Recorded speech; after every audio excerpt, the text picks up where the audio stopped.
কলিযুগ কি সত্যি খারাপ? মহাজন আজকে বলছেন প্রণামঃ কলিযুগ সর্বযুগ সার, হরি নাম সংকীর্তন যাহাতে প্রচার। যাহাতে প্রচার। প্রণামঃ শব্দের অর্থ কি? প্রণাম করি বা প্রণাম নিবেদন করি। তিনি প্রণাম করছেন কাকে? কলিযুগ। একজন সাধু দাঁড়িয়ে আছে, একজন চোর দাঁড়িয়ে আছে, তুমি গিয়ে কাকে প্রণাম করবে? সাধুকে না চোরকে? সাধুকে। আমরা সৎ বা যেটা ভালো সেটাকে সম্মান করি, শ্রদ্ধা করি বা গ্রহণ করি। আমরা সবাই চাই আমার সঙ্গে ভালো, কেউ চাই আমার সঙ্গে খারাপ? কেউ চাই না। কিন্তু ভেবে দেখেছো তোমার খারাপ সময়ই তুমি ভগবানকে ডাকো, ভালো সময় তাকে ভুলে যাও। সুখ দুঃখ রাস্তা দিয়ে হাঁটতে হাঁটতে যাচ্ছে, আর সুখ ছুটতে ছুটতে কাঁদতে কাঁদতে চলে আসছে। তো দুঃখ সুখকে ডেকে বলছে, এই সুখ দাঁড়া দাঁড়া দাঁড়া, এত ছুটতে ছুটতে কোথায় চললি? কাঁদছিস কেন তুই? হ্যাঁ, আমার সুখ কাঁদছে, দুঃখ কাঁদছে, তুই কাঁদছিস কেন? কি হয়েছে তো? কাঁদছি কেন জানিস? আমার ভাগ্যটা খুব খারাপ। সুখ বলছে আমার ভাগ্যটা খারাপ, দুঃখ বলছে সে কি রে, তোকে সবাই চায়।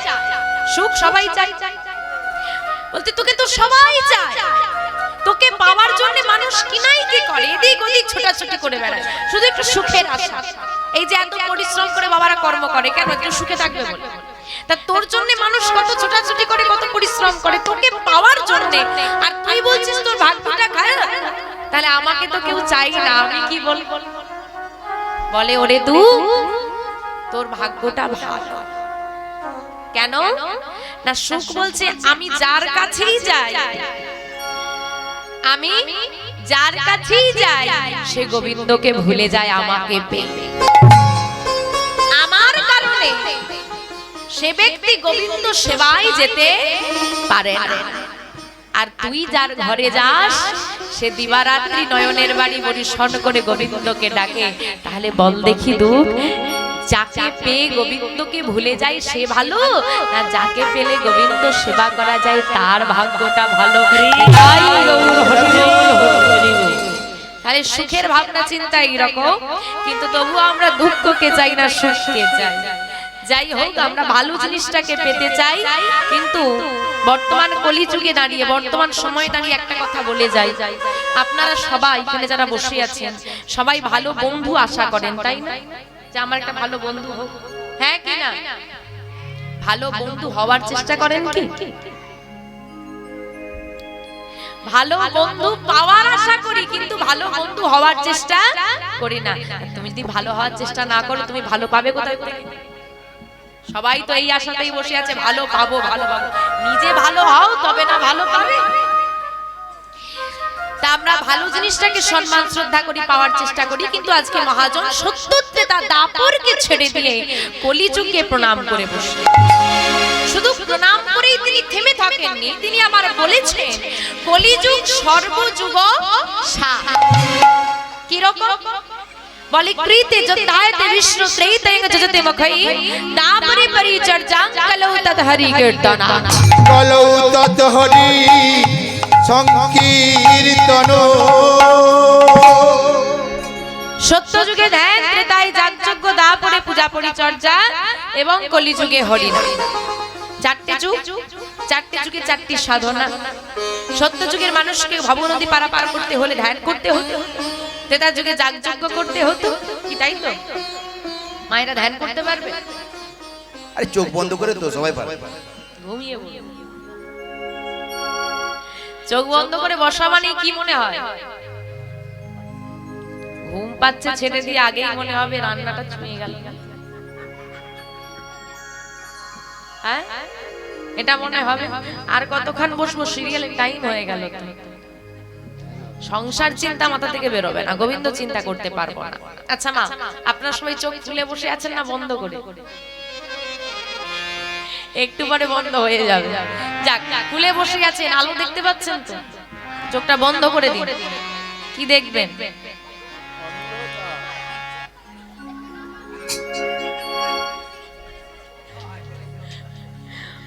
দেখার জন্য নয়, শোনার জন্য। হরিবল হরিবল। আমার চোখটা বন্ধ করলে কি দেখবো? অন্ধকার। ধ্যান হবে, যে ধ্যানের মধ্যে চোখ বন্ধ করলে তুমি আলো দেখতে পাবে। কি আলো? দিব্য জ্যোতি। তোমার যিনি আরাধ্য দেবতা, তার জ্যোতি অনুভব তুমি করতে পারবে।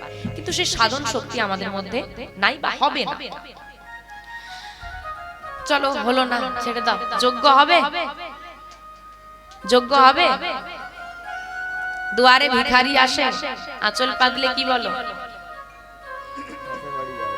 পাশের বাড়ি যাও, অন্য রাস্তা দেখো বাবা। কিছু কিছু দেওয়া হয়, তাই তো? লক্ষ লক্ষ টাকা খরচা করে যজ্ঞ করতে হবে, রেখে দে বাবা, তোর যজ্ঞ পরের জন্মে ভেবে দেবে, তাই না? হরি বল হরি বল। অনেক ব্যয়বহুল, আমাদের তার সম্ভব হবে না, সামর্থ্য নেই। আজকে একটা যজ্ঞ চলছে, যজ্ঞ ত্রেতা যুগের সাধনা, কিন্তু কলিযুগে একটি যজ্ঞ প্রযোজ্য। কি যজ্ঞ? হরিনাম যজ্ঞ।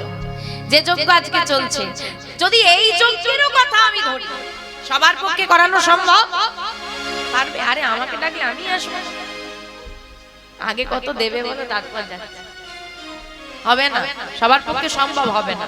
কিন্তু সেই যজ্ঞের মধ্যে এই যজ্ঞের মধ্যে একটু তফাৎ আছে, যেটা ছোট তফাৎ হলেও যার গুণাবলীটা বড়। যখন বাড়িতে যজ্ঞ হয়, যিনি যজ্ঞ, আমাদের বাড়িতে যজ্ঞ না হলে ছোটখাটো হয় না, পুজো হলে প্রায় বাড়িতে হয়, তো যিনি আহুতি দান করছেন তিনি উপকৃত হচ্ছেন, এবং যিনি মন্তব্য পাঠ করছেন তিনি উপকৃত হচ্ছেন, বাকি সবাই দর্শক। কিন্তু এই যে হরিনাম যজ্ঞ যিনি করাচ্ছেন, যারা করাচ্ছেন তারা উপকৃত হচ্ছে, যিনি করছেন তিনি উপকৃত হচ্ছে, এত ভক্ত বসে শ্রবণ করছে তারাও উপকৃত হচ্ছে। একটা যজ্ঞ থেকে এত জীবকুলের উদ্ধার। শুধু আপনারা নয় তো, এই যে দাদারা সাউন্ড সিস্টেম দিয়েছে, হ্যাঁ, আমার গলাতে তো জোরে না যে আপনারা সবাই শুনতে পাবেন। এই যে পশু পাখি গাছপালা সবাই তো শ্রবণ করছে, সবার উদ্ধার হচ্ছে, সবাই উপকৃত হচ্ছে, তাহলে কত মহৎ যজ্ঞ। এমনি এমনি কলিযুগকে খারাপ করলে তো হবে না। এলো দাপন, পূজা পরিচর্যা, পুজোটা আমাদের হয়, হয় না? হয় তো, হয় না? পুজো হয়, নিঃস্বার্থ পূজা হয়। বাড়িতে পুজো হবে, নিজে পরবো 1000 টাকা দামি শাড়ি, আর ছেলেকে বলে দেবো হাট থেকে কিনে নিয়ে আসবি ছোট গামছা ছোট শাড়ি, ধরি না ভগবান নেই। আর যখন চাইবো ধনং দেহি যশং দেহি বিদ্যাং দেহি, সব দাও আর নাও পচা কলা। পচা কলা দাও না? দাও তো, দাও না? সে কি ওই যে নারায়ণের ভোগ দেওয়া হয়, সিন্নি ভোগ, যেটাকে আমরা বাংলা কথায় আমরা চলতি ভাষায় বলি, বলে এই মা যেগুলো দাগ ধরে গেছে ওগুলো থাকবে না, ওগুলো দিয়ে দে, ভালোগুলো রেখে দে।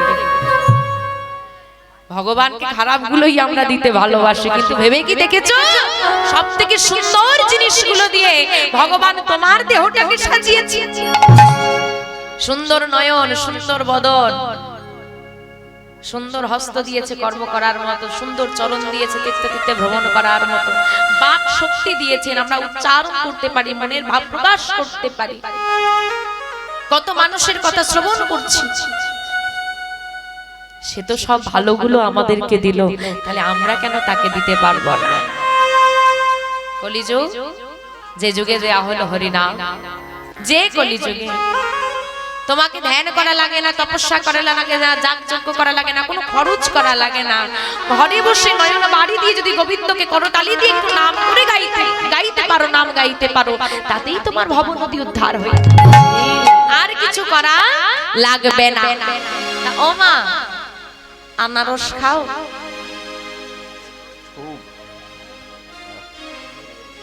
ও মা, আনারস খেতে ভালো লাগে? বলে কিসের গল্প এটা, আবার আনারস কোথা থেকে? ভালো লাগে, হ্যাঁ, সবাই খাও তো আনারস। বাহ বাহ, বৃন্দাবনের আনারস পান করেছো কোনোদিন? সে কি গো, আনারস খেতে ভালো লাগে, কিন্তু বৃন্দাবনের আনারস খাওনি? কেউ খাওনি?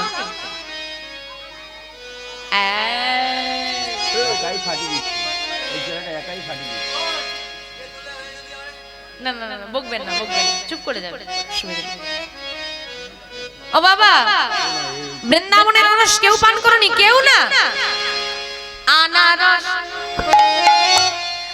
আনারস বৃন্দাবনে রাধা কৃষ্ণের লুকায়িত প্রেমের রস। নেতাই গৌরে কৃপা করে বৃন্দাবন থেকে এনে দাঁড়িয়ে দাঁড়িয়ে প্রচারিল সেই আনারস, বৃন্দাবনের আনারস। পান করেছো? হ্যাঁ, বৃন্দাবন থেকে নিতাই গৌরী কৃপা করে যদি রাধা কৃষ্ণের প্রেম প্রচার না করতো আমরা কেউ পেতাম? এই প্রেমের রস আনলো বলেই তো কলিযুগটা ধন্য হয়ে গেল। কলিযুগের যে ঘোর অন্ধকার, সেই অন্ধকারে নিমজ্জিত হয়ে ভুলে গেছি আমরা কে আমি, কোথা থেকে আমি এসেছি, কি আমার আসল পরিচয়, কি আমার আপন, কি আমার পর, সেটুকু বিচার বুদ্ধি আমাদের লোপ পেয়েছে। এই মায়ার অন্ধকারে নিমজ্জিত হয়ে আমরা ঠিক ভুল বিচার করতে জানি কোনটা ঠিক ভুল, কিন্তু বিচার করে সেই ভুল পথেই চলি আমরা, সঠিক পথটা কেউ চলতে চাই না। কারণ সঠিক পথে, ভুল পথে গেলে ফুল বেছানো থাকবে, আর সঠিক পথে গেলে কাঁটার পথ হবে।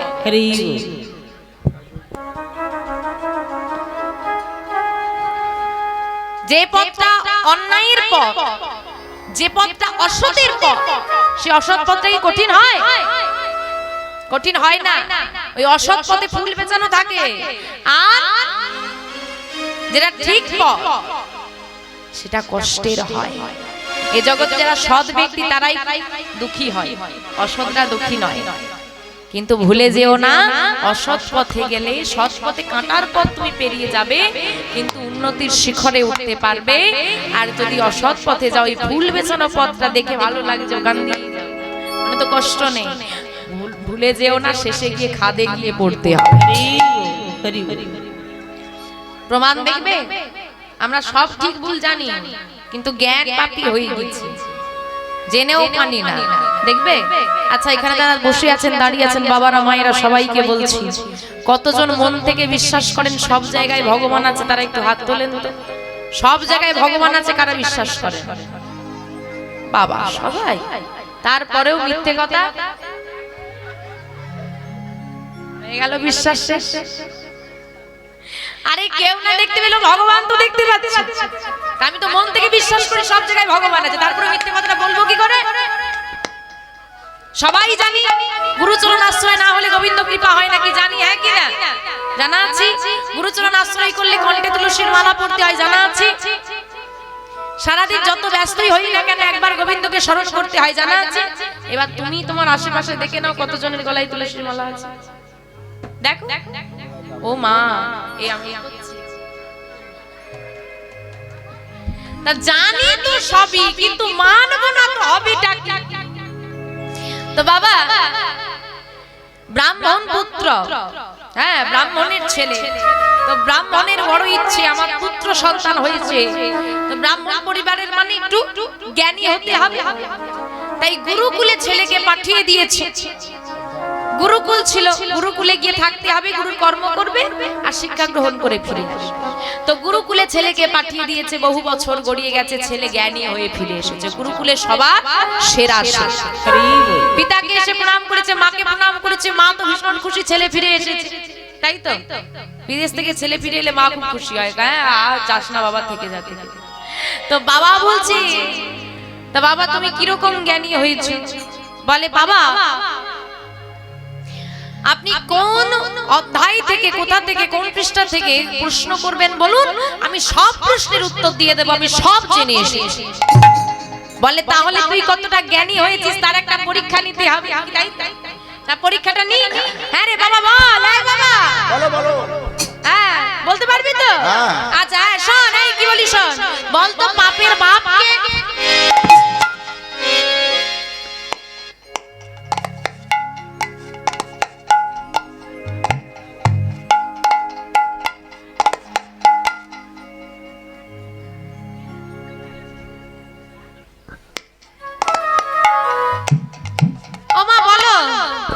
বলে পাপের বাপকে প্রশ্ন করেছে, জ্ঞানী তো?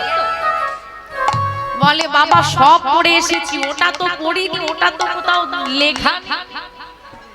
সে কি রে, কি এমন জ্ঞানী হলি তা তোর সব জ্ঞান হলো শূন্য?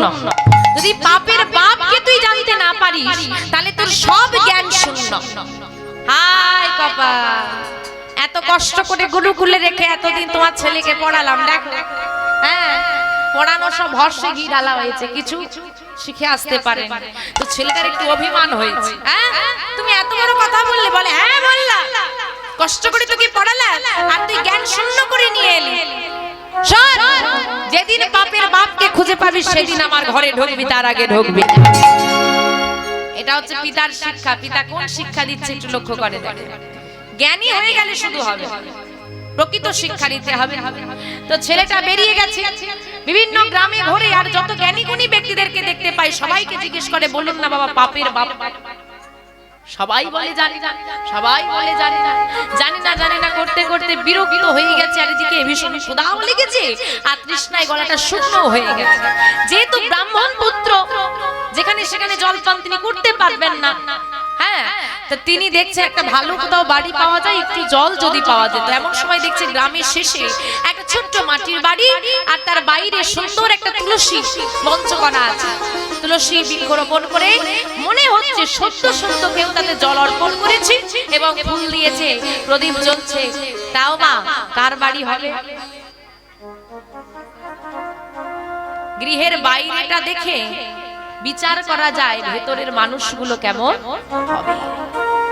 তুলসী মন্দির যখন আছে, এত ভক্তি সহকারে কেউ যখন জল অর্পণ করেছে, নিশ্চয়ই কোনো ভক্তের বাড়ি। বাড়ির বাইরেটা দেখেই বোঝা যাবে ভেতরটা কিরকম।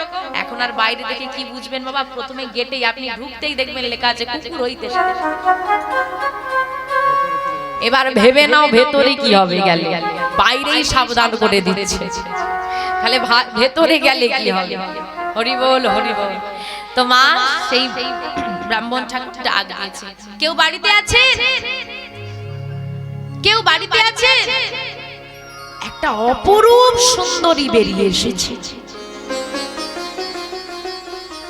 এত সুন্দর দেখতে যার থেকে চোখ ফেরানো যাবে না। দেখা মাত্র ব্রাহ্মণ ঠাকুর প্রণাম করেছে, মা একটু জল পাওয়া যাবে?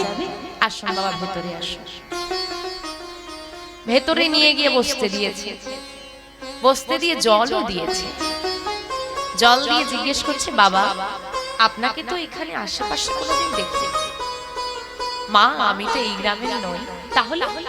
আমি অনেক দূর থেকে আসছি। তা আপনার আগমনের কারণ? না আমি খুঁজতে এসেছি পাপের বাপ।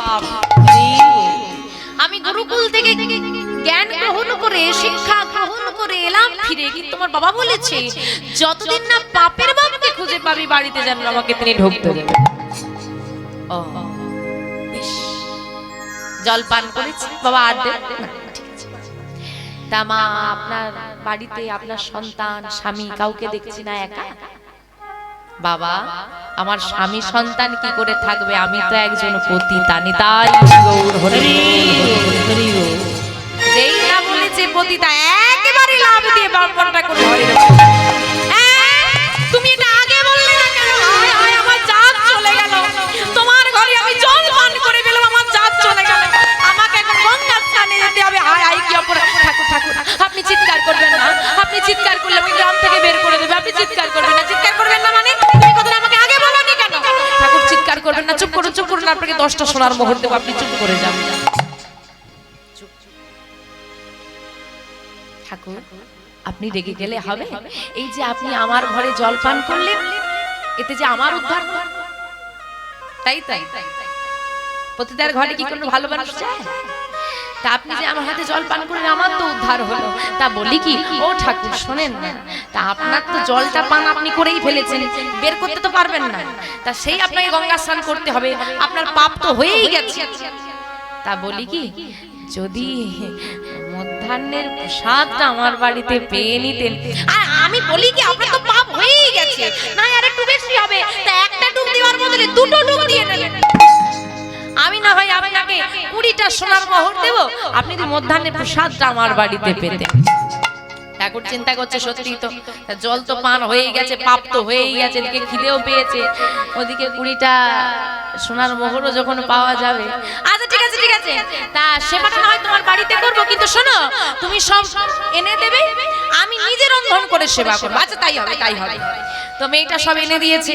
হ্যাঁ, এবার ঠাকুর বসবে রন্ধনে, মেয়েটা আবার এসে করজোড়ে দাঁড়িয়েছে। ও ঠাকুর শোনেন, সেই তো আপনার পাপ হয়েই গেছে, আপনার বাড়িতে সেবা করবেন, আবার তো পাপ হবে। তা বলি কি, দুটোর জায়গায় 3টে ডুব দিয়ে দেবেন গঙ্গায়, যদি রান্নাটা আমি করি। আর না, চিন্তা করতে হবে না, আপনাকে 20টার বদলে 25টা সোনার মোহর। ঠাকুর চিন্তা করছে পাপ তো হয়েই গেছে, তার ডুব তো দিতেই হবে, তা 3টে ডুব দিয়ে নেব। তা যদি রান্নাটা করে দেয় ভালোই হয়, ওদিকে 25টা সোনার মোহর। তো রান্না হয়ে গেল, এবার সেবা হবে। সেবা নিতে ঠাকুর বসেছে। বলে ও ঠাকুর, সেবার বস্তুটা সাজিয়ে দিয়েছে। বলে ও ঠাকুর শোনেন না, তা বলি কি, আপনার তো পাপ হয়েই গেছে, তা সেবা করবেন, পাপ তো হবে নাকি? তা যদি আমি একটু নিজে হাতে আপনাকে সেবাটা দিতে পারতাম বদনে তুলে। তোমার হাতে আমি সেবা করব? আরে বলি কি ঠাকুর, অমন করছেন কেন? তা আপনার তো পাপ হয়েই গেছে, 3টের জায়গায় 4টে ডুব দিয়ে নেবেন, আপনাকে আমি 30টা সোনার মোহর দেব, আমি নিজে হাতে একটু আপনাকে সেবা দিতে। আচ্ছা ঠিক আছে তাই হোক। এইবার ঠাকুর বসে আছে, মেয়েটা সেবা দেবে। হ্যাঁ, নিজে হাতে সেবা দেবে। সেবা দেবে কি, মেয়েটা ছুটে গিয়ে ঠাকুরকে জড়িয়ে ধরে একটা চুম্বন দান করবে। যেই না চুম্বন দান করেছে, ঠাকুর আর থাকে একদম তাড়াতাড়ি করে আসন ছেড়ে উঠে আবার ঘরের বাইরে বেরিয়ে। তোমার এত বড় স্পর্ধা, তুমি আমাকে স্পর্শ করলে, আমার জান চলে গেল। ঠাকুর আপনি চিৎকার করবেন না, চিৎকার করবেন না, চুপ চুপ চুপ চুপ, আমি আর করবো না। এত বড় স্পর্ধা তোমার, তুমি আমাকে স্পর্শ করলে। ঠাকুর আপনি চিৎকার করবেন না, আপনাকে 50টা সোনার মোহর দেবো, আপনি চুপ করে দেবেন। অনেক কষ্ট করে এই গ্রামে আছি, যদি বের করে দেয় কোথায় যাবে? তুমি আমাকে স্পর্শ করলে কেন? হ্যাঁ, বলে ঠাকুর পাপের বাপকে পেয়েছে। এবার মেয়েটা বলছে, হ্যাঁ তুমি আমাকে স্পর্শ করে আমার জাত চলে গেল, এখন বলছে পাপের বাপকে পেয়েছে।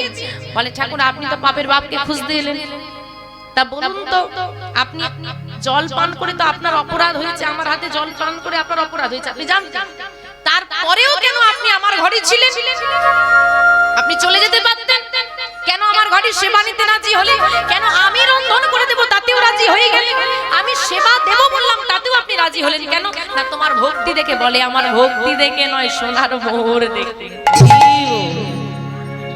শুধু সোনার মোহরের জন্য আপনি এতগুলো পাপ একের পর, আপনি জানেন পাপ হচ্ছে, তবু করেই যাচ্ছেন, করেই যাচ্ছেন। তাই বাবা, আপনার বাবা আপনাকে ঠিক কথাই বলেছে, যে যত বড়ই জ্ঞানী হোক না কেন, লোভ যদি তার ত্যাগ না হয়, তাহলে সে পাপ থেকে মুক্তি পাবে না।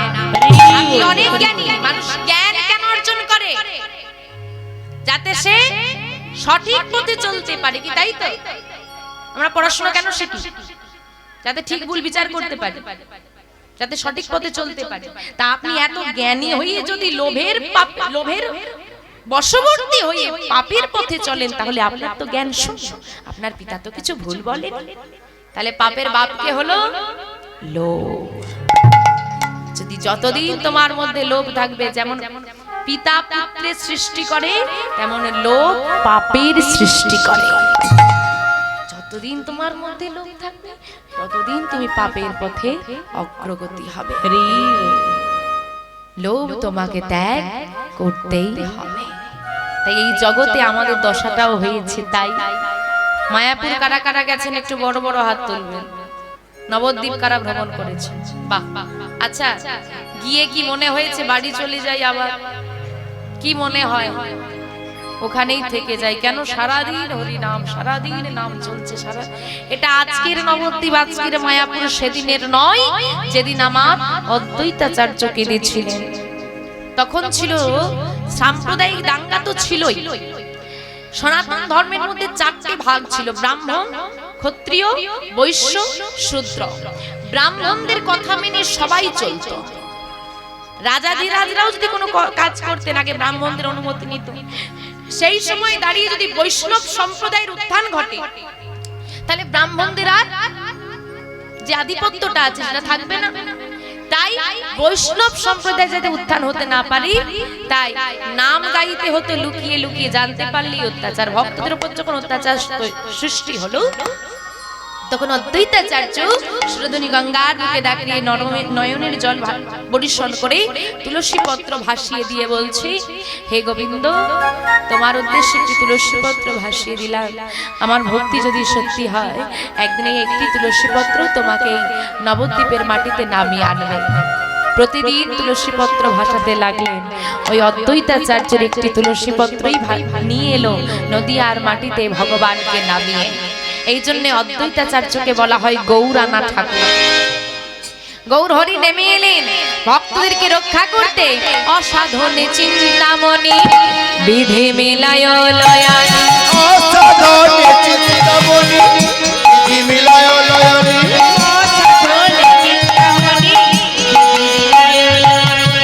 অসাধনে চিন্তামণি বিধি মিলায় লয়ানি। গৌরাব দয়ার ঠাকুর, আমাদের গোরাবর দয়ালো ঠাকুর,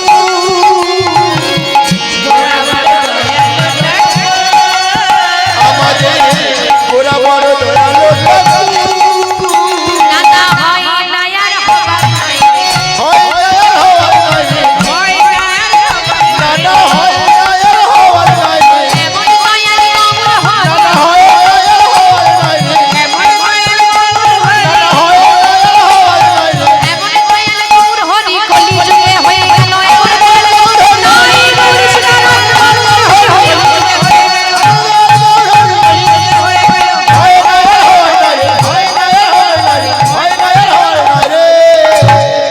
অসাধনে চিন্তামণি বিধি মিলায় লয়ানি। গোরা বড় দয়ার ঠাকুর। অসাধন মানে যেটা সাধন নয়, সাধন মানে সাধন মানে সম্ভব, যেটা সম্ভব নয় সেটাই কলিযুগে সম্ভব হয়েছে। কি হয়েছে? কৃষ্ণকে দেখেছো চিত্রপটে? হাতে কি থাকে গো? বাঁশি। শ্রী রামচন্দ্রের শ্রীহস্তে কি থাকে? মায়েরা কি বোবা? ঠান্ডায় কি কথা বেরোচ্ছে না? কি থাকে হাতে?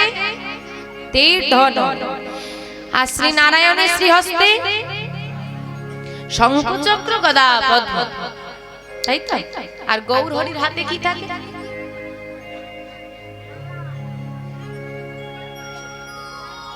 এই রে, কোনদিন দেখোনি? কি থাকে? দুটো হাত উপর দিকে তুলে দিয়ে বলেছে, আমার তো কিছুই নেই। তিনি তো ভগবান, গৌর হরি তো ভগবান নাকি? ভগবান হলে তাকে কি করতে হবে? সৃষ্টির পালন, দুষ্টের দমন। তা আপনি বলুন, যদি গৌর হরি ভগবান হয়, তাহলে তাকে দুষ্টের দমন করতে হবে। তা অস্ত্র না হলে দুষ্টের দমন হবে কি করে? তিনি যদি হাত দুটো তুলে দিয়ে বলেন আমার কিছু নেই, তাকে কি ভগবান বলে মানা যাবে? তিনি বললেন, কে বলেছে গৌর হরি অস্ত্র আনেনি? এনেছেন তো। এবি অস্ত্র না ধরিলা, প্রাণী কারো না মারিলা, হরি নাম দিয়ে চিত্ত শুদ্ধ করিল সবার। চিত্ত সিদ্ধ করিল সবার। এবি অস্ত্র না ধরিলা, এই যুগের অস্ত্র ধরলেন না। প্রাণী কারো না মারিলা, প্রাণী কাউকে মারলেন না। হরি নাম দিয়ে চিত্ত, চিত্ত মানে মন, মনের শুদ্ধিকরণ করলেন। কংস, দাপর যুগের শব্দগুলো লক্ষ্য করবেন। কংস বধ, কি শব্দ? বধ। শিশুপাল বধ। ত্রেতা যুগে শ্রীরামচন্দ্র করেছিলেন রাবণ বধ। কলিযুগে চলে আসুন চপল গোপাল উদ্ধার, চাঁদ কাজী উদ্ধার। কলিযুগে আর কোনো বধ নেই। তাহলে বলো তো এমন মহান যুগ হবে? কৃষ্ণ করেছেন দুষ্টের দমন, গৌর হরি করলেন দুষ্ট মানসিকতার দমন। সবাই ভক্ত হয়ে গেল। কৃষ্ণের দুষ্ট দমন করার ক্ষমতা ছিল, কিন্তু চিত্ত শুদ্ধিকরণের ক্ষমতা ছিল না। আমার গৌর হরি এমন প্রেম ধর নাম নিয়ে এলো যে সবার চিত্ত শুদ্ধিকরণ হয়ে গেল। এই জন্যই তো বলেছে, ধন্য কলিযুগ ধন্য, অবতীর্ণ আমার শ্রী চৈতন্য। এই কলিযুগটা ধন্য, কারণ এই কলিযুগে শ্রী চৈতন্যের অবতার। আর আমরা ধন্য কেন বলুন তো? আমরা পশ্চিম বাংলার মানুষ, এই পশ্চিম বাংলায় আমার গৌর হরির আগমন। কৃষ্ণ বাংলা ভাষী নয়, না শ্রী রামচন্দ্র বাংলায় কথা বলতেন, একমাত্র বাংলা ভাষী ছিলেন আমার গৌর হরি, যিনি বাংলায় কথা বলতেন। আজ থেকে 538 বছর পূর্বে 1407 শকাব্দে 23 ফাল্গুন 1486 খ্রিস্টাব্দে দোল পূর্ণিমা তিথিতে সচি মায়ের কোল আলো করে এই ভারতবর্ষের মাটিতে, পশ্চিম বাংলার মাটিতে, নদিয়া জেলার নবদ্বীপ ধামে নেমে এলেন আমার গৌরচাঁদ। ভারত ভূমির ভাগ্য আকাশে উদিত হলো এক উজ্জ্বলময় নক্ষত্র, যার আলোয় আলোকিত হয়ে গেল সারা জগৎ ভূমি। তিনি চিৎকার করে কাঁদতে কাঁদতে বলে গিয়েছিলেন, শোনো, পৃথিবীতে যতই আছে নগরাদি গ্রাম, নগরাদি প্রচার হবে এই মধুর হরিনাম, সর্বত্র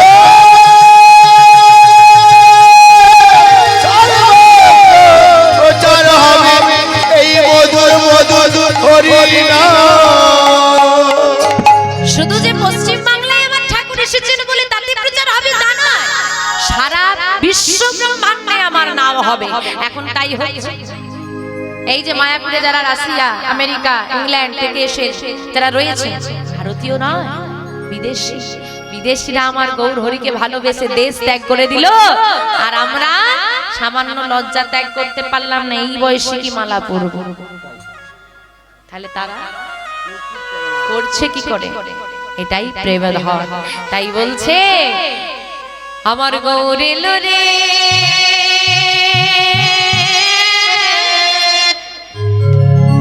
কোথায়?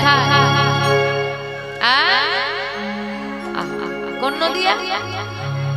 এই নদিয়া। ভক্ত যেখানে ভগবান সেখানে।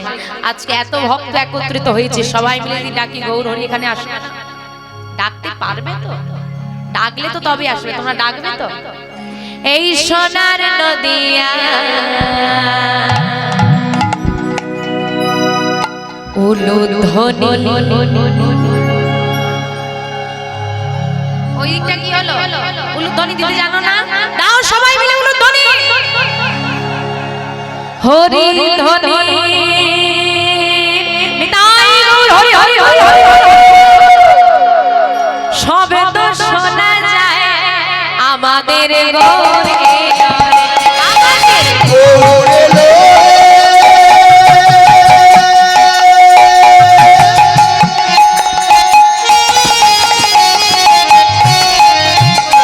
এই সোনার নদিয়া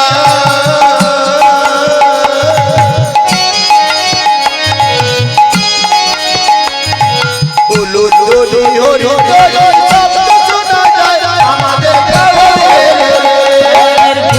এলো।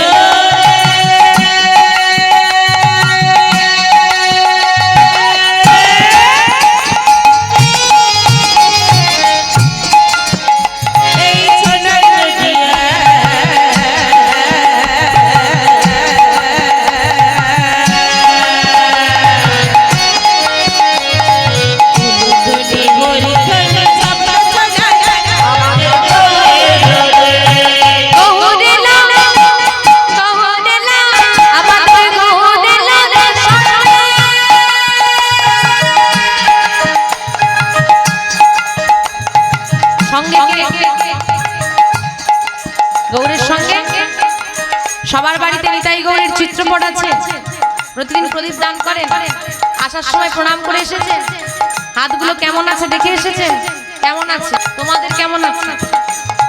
আরে নদিয়া বানাও তবে না নদিয়ার চাঁদ আসবে, আর নদিয়ায় কেউ এমন করে না, যা হবে।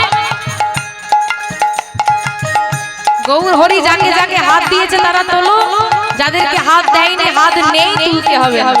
যাদেরকে গৌর হরি হাত দিয়েছে তারা তুলবে, যারা দাঁড়িয়ে আছো হাত নেই তোলো, এখনো উঠবে হাত, এখনো ওঠেনি, তোলো ওই কোণে হাত হাত তোলো। আমাদের গৌর এলো, আমাদের গৌর এলো, আমাদের গৌর এলো রে, সঙ্গে নিতাই এলো রে। গৌর এলো, গৌর এলো, গৌর এলো রে, সঙ্গে নিতাই এলো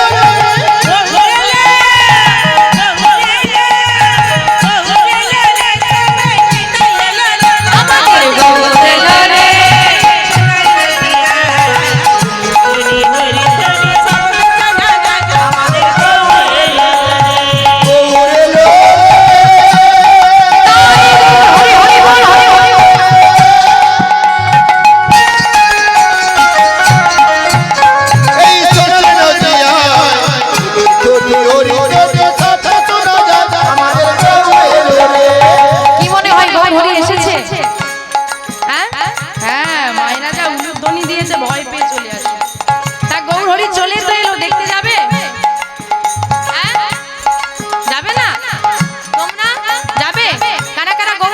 দেখতে যেতে চাও বড় বড় হাত তোলো একদম। হলো দনে হলো দনে হলো দনে।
মুর্শিদাবাদ জেলা কান্দি শহর। আর এই মুর্শিদাবাদ জেলার কান্দি শহরের জমিদার ছিলেন রাধা গোবিন্দ সিংহ।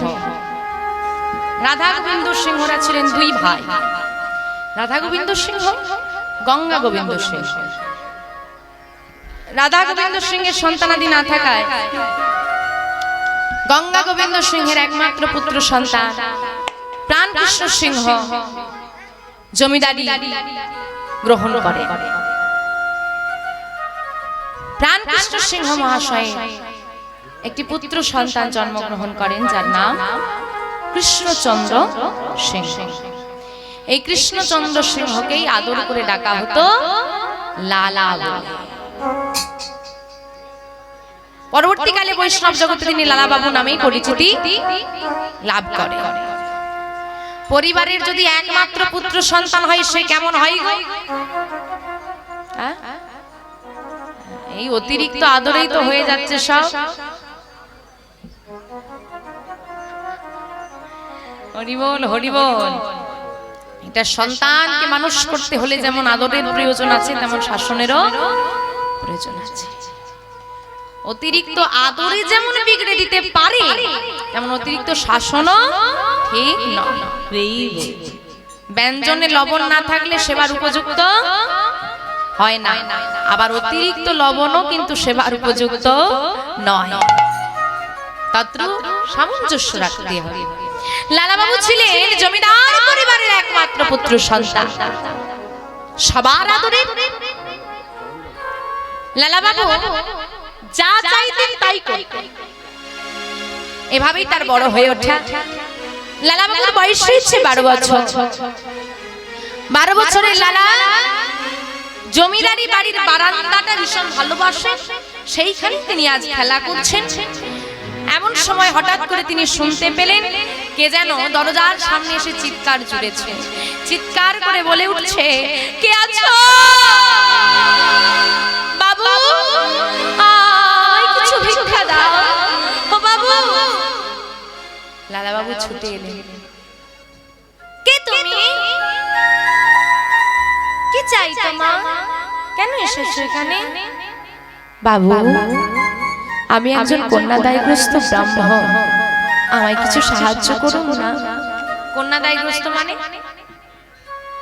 মেয়ের বিয়ে দিতে হবে। ও, তুমি সাহায্য চাইতে এসেছো? দাঁড়াও, এক্ষুনি দিচ্ছি।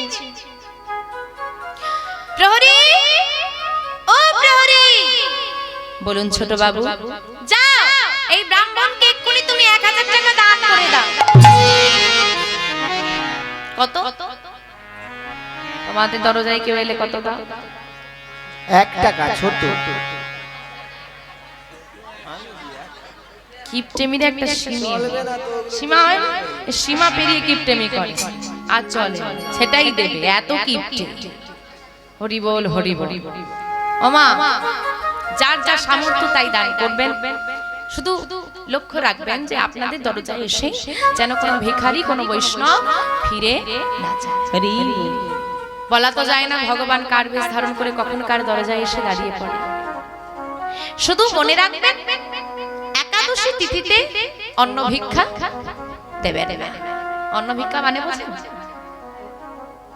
অন্ন ভিক্ষা দেবে একাদশী, বাকি ঠিক আছে। তো যদি আজকে আমি এখানে দাঁড়িয়ে আপনাকে বলি যে আপনার দরজায় যারা আসবে সবাইকে 1000 টাকা করে দেবেন, আপনার সম্ভব? পারবো? 2024 সাল, আজ থেকে 250 বছর আগে একটা 12 বছরের ছেলে 1000 টাকা দান করলো মানে ভাবতে হবে তার আর্থিক অবস্থা কেমন ছিল। আজ থেকে 250 বছর আগে লালা বাবুর বছরে পারিবারিক আয় ছিল আনুমানিক 52,36,000 টাকা, যেটা বর্তমানে এখানে বসে থাকা প্রায় পরিবারেরই নেই, এখনো নেই। আজ থেকে 250 বছর আগে লালা বাবু এইরকম একটা জমিদারি পরিবারে তিনি সন্তান। তাহলে ভেবে দেখুন যে কোন ধরনের মানুষ ছিলেন। এখন প্রহরীকে তো তিনি বলে দিলেন দান করতে, কিন্তু প্রহরী কি দান করতে পারবে না, কারণ বর্তমান জমিদার, তার কাছ থেকে অনুমতি নিতে হবে। বর্তমান জমিদারকে লালা বাবুর পিতা প্রাণকৃষ্ণ সিংহ মহাশয়। প্রহরী তার কাছে গিয়ে দাঁড়িয়েছে, বাবু আসবো? আয়, একটা কথা বলবো বাবু। বল। দরজায় একজন কন্যাদায়গ্রস্ত ব্রাহ্মণ এসেছেন, তাকে ছোট বাবু 1000 টাকা দিতে বলল। কি কত? 1000? রোজগার তো করে না, অর্থের মূল্য বুঝবে কি করে? কিন্তু জমিদার পরিবারের ছেলে যখন কথা দিয়েছে, কথা তো রাখতে হবে, একটা সম্মান আছে। তা শোন, 1000 টাকা নিয়ে গিয়ে ব্রাহ্মণকে দিয়ে দে যা। আর শোন, ব্রাহ্মণ চলে গেলে লালাকে শুনিয়ে দিবি, যতদিন না রোজগার করতে পারছে দেওয়ার বাসনা যেন না তার জাগে। রোজগার করতে পারলে তবেই অর্থের মূল্য বুঝবে। যা। অহংকার। আর মনে রাখবে, যেদিন তোমার মধ্যে অহংকারের সৃষ্টি হবে সেদিনই তোমার পতনেরও সূচনা হয়ে যাবে। দুর্যোধনের কাছে কৃষ্ণ বার্তা নিয়ে গিয়েছিল। দুর্যোধন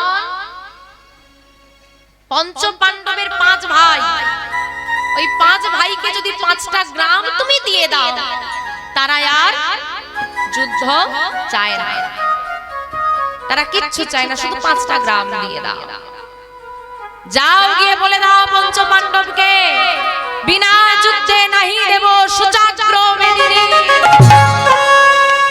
বিনা যুদ্ধে মানে যুদ্ধ ছাড়া নাহি দেব না। সুচাগ্র, সূচ দেখেছো মা?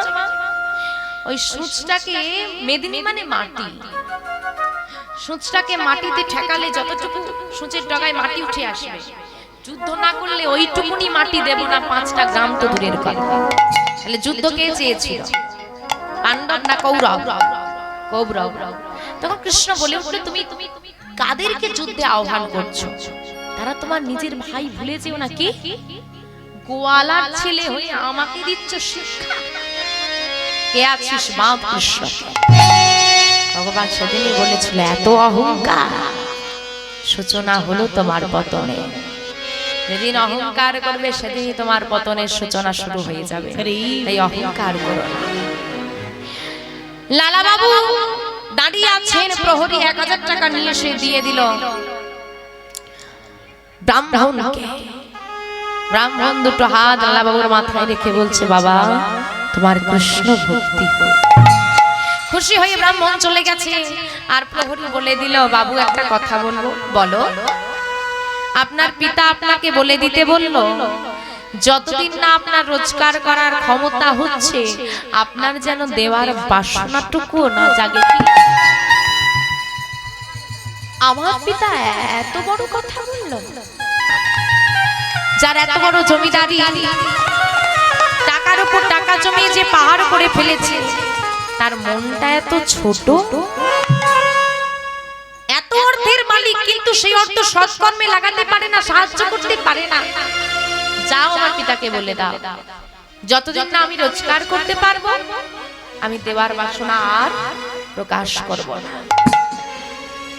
কিন্তু আমি সিদ্ধান্ত নিলাম, যার এত বড় জমিদারি কিন্তু মনটা এতটাই ছোট, তার ঘরে আমি আর থাকবো না। প্রহরী পিতাকে বলতে গেছে, এদিকে লালাবাবু ছুটতে ছুটতে বেরিয়ে যাচ্ছে জমিদারি বাড়ি ছেড়ে।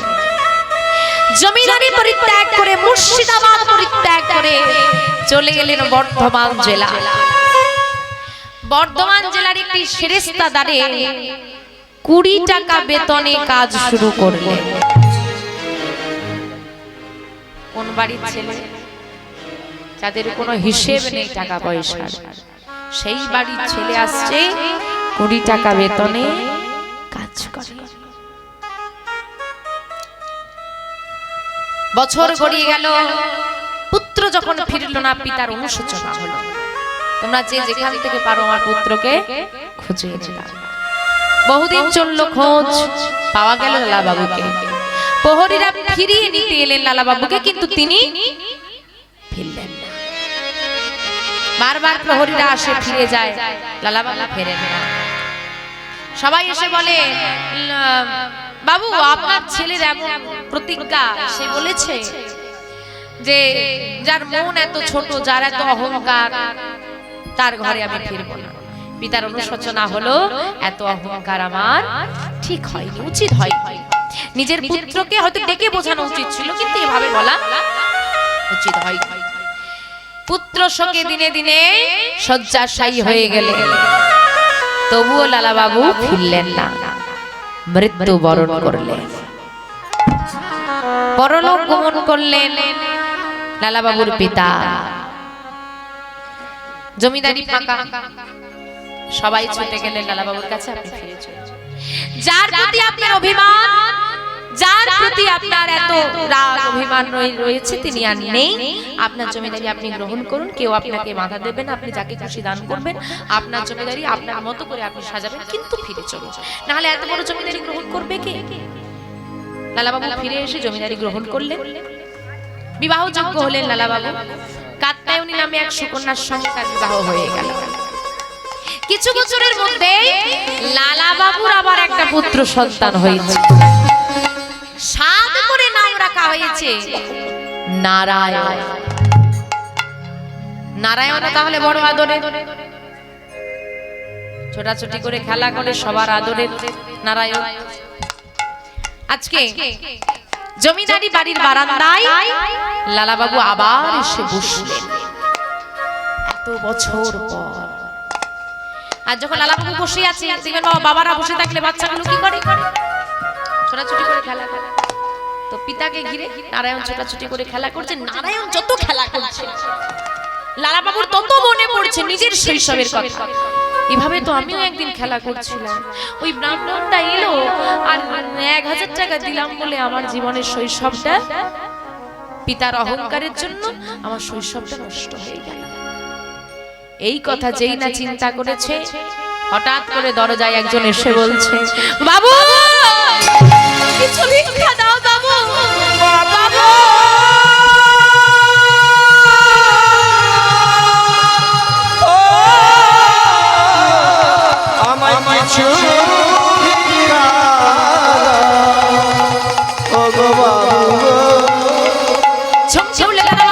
আমি যা ভাবছি সেটাই কি ঘটে গেল? আমার কি আমার জীবনে সেই দুর্দিন ফিরে এলো? ছুটতে ছুটতে দরজার সামনে এসে চিৎকার করে বলে উঠলেন, কে তুমি? কে তুমি? বাবু আমি? আমায় জিজ্ঞেস করছো? হ্যাঁ, কে তুমি? আমি আবার কে হব বাবু? আমি কে জানো? বাবু গো,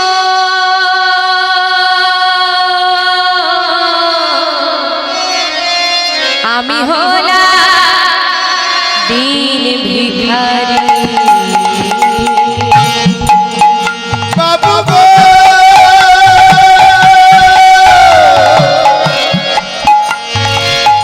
আমি হলাম দিন ভিখারি। বাবু গো, আমি হলাম দিন ভিখারি। তুমি ভিখারি? তুমি ভিক্ষা করো? হ্যাঁ বাবু। আচ্ছা ভিক্ষা করে কি করো? বাড়িতে স্ত্রী পুত্র পিতামাতার সেবা দাও বুঝি? আমার স্ত্রী পুত্র পিতামাতা কেউ নেই। কেউ নেই যখন ভিক্ষা করো কেন? তাহলে ভিক্ষা করে কি করো? বাবু, আমার স্ত্রী পুত্র পিতামাতা কেউ নেই, তবে একজন আমার ঘরে আছে। একজন? কে সেই একজন? কে আছে তোমার ঘরে? আমার ঘরে আছে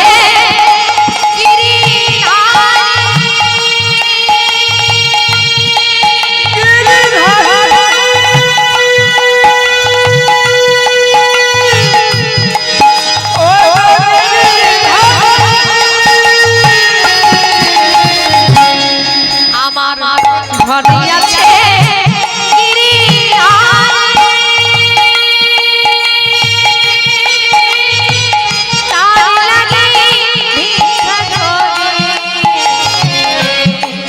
আমার ঘরে আছে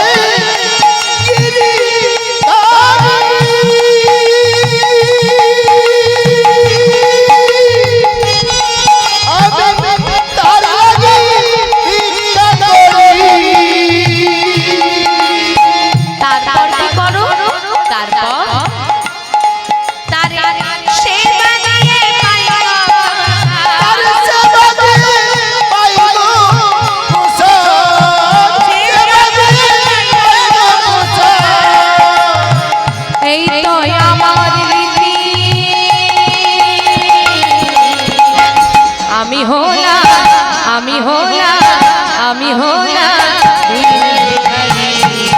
বাবু